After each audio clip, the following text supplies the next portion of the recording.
Društvo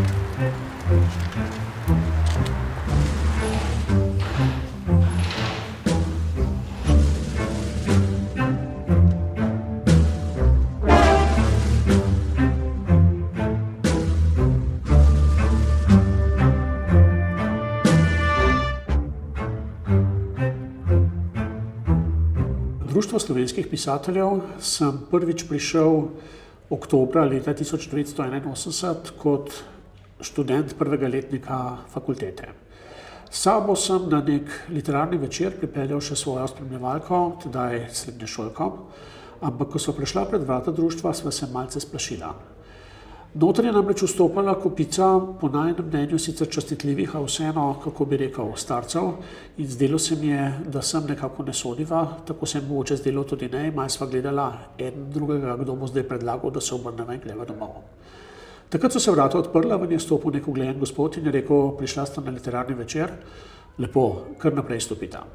In sva stopila naprej. Ta gospod je bil mimogrede rečeno Tomaž Šalamun in naučil me je, da je treba vrata odpirati tudi drugim, ne samo tistim, ki jih osebno poznaš. Že to je nekako naredilo name prvi vtis o društvu pisateljev. To je bila namreč odprta ustanova, v katero je lahko prišel vsak in kjer je tudi lahko vsak kaj spregovoril. Skozi leta kasnejša, ki sem jih preživel v društvu, se je ta vtis samo še nekako potrjeval. Takrat nas je bilo na literarnem večeru kar veliko, ampak nikakor ne toliko kot v kasnejših letih, ko se je obisk na literarnih večerih društva v Linhartovi dvorani Cankarjevega doma včasih tako zelo povečal nad pričakovanji, da so ljudje zunaj po zvočnikih spremljali, kaj se tukaj noter bere. Še bolj se je povečal takrat, ko so bile kakšne velike manifestacije duha, če ne rečem tako. Recimo, zelo se spominjam nekega simpozija pod naslovom Slovenski narod in slovenska kultura januarja 1985, ki je potekal v Cankarjevem domu.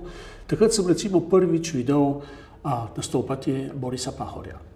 Mislim, da nisem bil edini, ki ga je videl prvič, kajti njegov nastop, ki je utelešal potrebo po večji slovenski samostojnosti in neodvisnosti, je požel vse splošno občudovanje. Ne samo pri tistih, ki so bili stari toliko kot Pahor ali morda nekoliko mlajši, ampak tudi pri mojih mladih kolegih, ki jih je bilo takrat na teh dogodkih kar zelo veliko. Študiral sem namreč književnost in takrat smo se tisti, ki smo študirali književnost, za književnost resno zanimali. Književnost je takrat na nek način pomenila več kot zgolj in samo književnost, pomenila je odpiranje družbe, pomenila je to, da z branjem in s pisanjem nekako ustvarjaš prihajajoči boljši svet. In takrat se nam je zdelo, da ta boljši svet res zelo potrebujemo. Tako se seveda ni zdelo samo pisateljem, tudi številnim drugim družbenim gibanjem.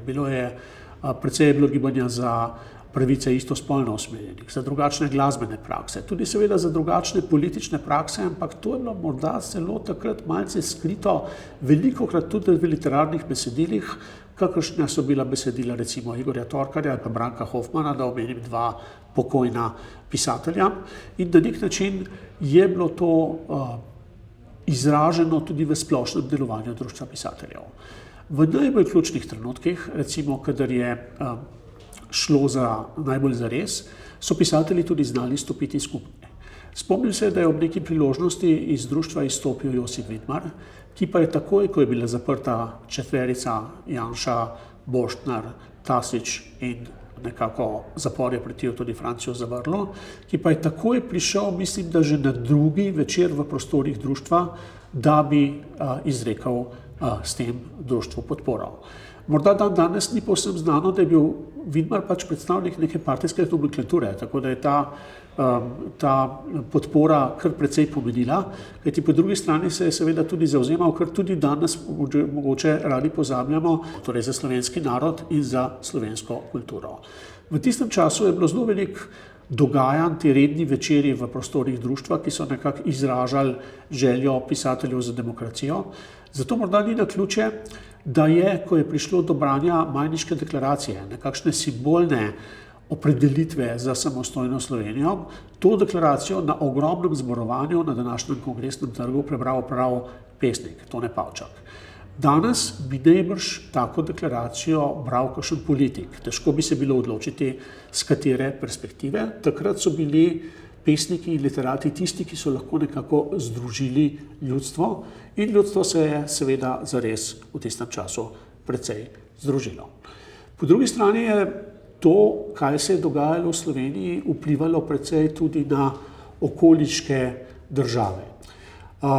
Kmalu po pridružitvi Društvu pisateljev in Centru PEN sem se pridružil tudi eni izmed precej znanih manifestacij društva, namreč festivalu Vilenica. Grljivo je bilo leta 1990 videti obraze in srečo naših kolegov izza železne zavese, če uporabim ta izraz, ki so smeli prvič v življenju, večina med njimi, preiti mejo med vzhodom in zahodom. Avtobus jih je namreč peljal v Devin, ker ni bil samo izlet v kraj, kjer je nastala Rilkejeva poezija, ampak je bil tudi prvi obisk tako imenovanega zahodnega sveta. Njihovi potni listi tega niso dovoljevali. Vendar je organizator tedanjega festivala se dogovoril tako s slovenskimi, tedaj jugoslovanskimi, kot z italijanskimi obmejnimi oblastmi, da so nas spustili preko brez pregleda potnih listov. Iz današnje perspektive, ko meje v Evropi nekako skoraj ne obstajajo, razen kadar jih na novo na hitro postavi kakšen hud virus, je najbrž težko si predstavljati, kako veliko je teh nekaj ur na za njih osvobojenem zahodu ta izlet pomenil. Ni šlo samo za pesniški občutek, za omaž poeziji, za omaž Rilkeju, ampak tudi za omaž nekemu svetu, ki so ga takrat na zahodu predstavljali kot osvobojenega, na vzhodu pa smo se želeli temu približati. Potem je prišla vojna za Slovenijo in po vojni za Slovenijo je prišla velika preureditev družbenega sistema.